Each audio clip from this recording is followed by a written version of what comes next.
LAC पर अब भारत और चीन के बीच तनाव कम हो सकता है। काफ़ी समय से यह तनाव चल रहा है।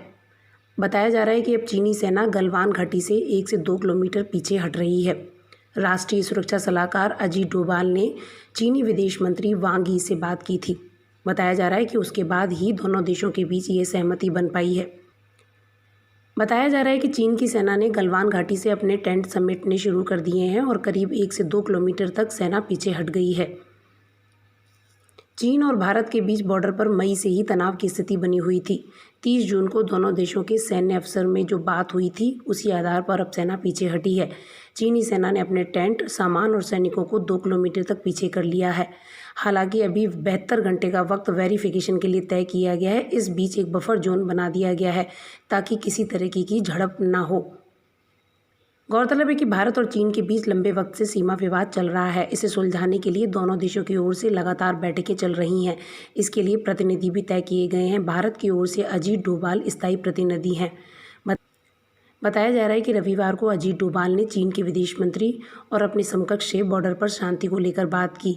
इस दौरान दोनों देशों के बीच सहमति बनी कि भविष्य में इस प्रकार की घटनाएं न हो। साथ ही सीमा से फेज वाइज सेना को पीछे हटने पर सहमति भी यहाँ बनी। गौरतलब है कि बीते शुक्रवार को प्रधानमंत्री नरेंद्र मोदी अचानक लेह पहुंच गए थे। पीएम मोदी नीमू पोस्ट तक गए थे, जहां बड़ी संख्या में जवान मौजूद हैं। यहां से ही पीएम मोदी ने चीन को संदेश दिया था और कहा था कि विस्तारवाद का वक्त अब टल गया है, यह समय विकासवाद का है। इसी के साथ ये कयास लगाए जा रहे थे कि अब डिप्लोमेटिक रास्ते से दोनों देशों के बीच इस मसले का समाधान निकाला जा सकता है। अब इस मामले पर चीन के विदेश मंत्रालय ने भी बयान जारी कर दिया है। चीनी विदेश मंत्रालय का कहना है कि शांति स्थापित करने के लिए अग्रिम मोर्चे पर कुछ कदम उठाए गए हैं।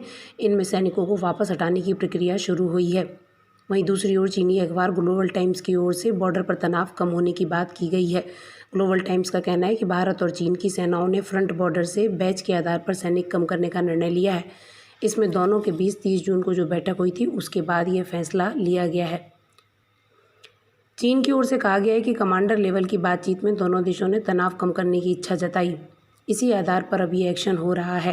आपको बताते चलें कि भारत और चीन के बीच मई के महीने से ही तनाव की स्थिति बनी हुई है। ईस्टर्न लद्दाख बॉर्डर पर गलवान घाटी के पास पैंगोंग लेक तक चीनी सेना और भारतीय सेना आमने सामने रही हैं। जून के पहले हफ्ते में दोनों देशों के बीच बातचीत का सिलसिला शुरू हुआ था, जहां पर सैन्य लेवल पर बात हुई।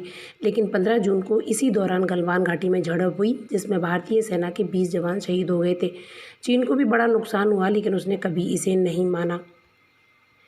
भारतीय सेना ने 6 जून, 22 जून और 30 जून को चीनी सेना से बात की, जिसमें मौजूदा स्थिति को वापस अप्रैल से पहले की स्थिति पर ले जाने की बात कही गई।